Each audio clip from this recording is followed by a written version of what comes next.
তো hey guys আসসালামু আলাইকুম। তো আজকে ছিল 14 নম্বর রোজা। তো আমি সকালে উঠে ব্রাশ করে নিলাম।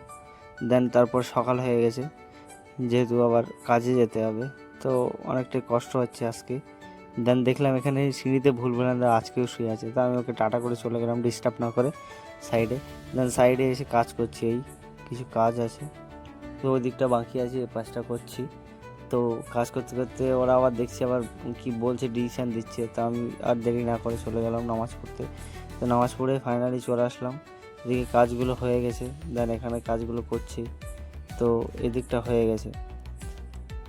তারপরে আবার দেখলাম যে অনেকটাই হয়ে গেছে, তো দাদাকে বললাম যে ঠিক আছে নিচে নেমে আসো, এবার রুমে চলে যাবো। তো অনেকটাই কষ্ট হয়ে গেছে, দেখতে পাচ্ছ মুখটুক কেমন শুকিয়ে গেছে। তো হ্যাঁ ভাই, কষ্ট হয় রোজা রাখলে, কাজ করলে অনেক কষ্ট হয়। তো আমি চলে গেলাম রুমের উদ্দেশ্যে। দেন দেখো, তো তারপরে রুমে চলে এসে ইফতারি খুলে নিলাম। ইফতারি খুলে নামাজ পড়ে তো আমার ভিডিওটা এখানে এন্ড করলাম। আর একটা গাইজ, তো এখানকার ভিউটা দেখছিলাম, নামাজ পড়ে এসে খুব সুন্দর লাগছিল। তো আমার ভিডিও এখানেই শেষ আজকের মতো। ভালো থেকো, সুস্থ থেকো, আসসালামু আলাইকুম। ভিডিওটা ভালো লেগে থাকলে লাইক, কমেন্ট অ্যান্ড সাবস্ক্রাইব।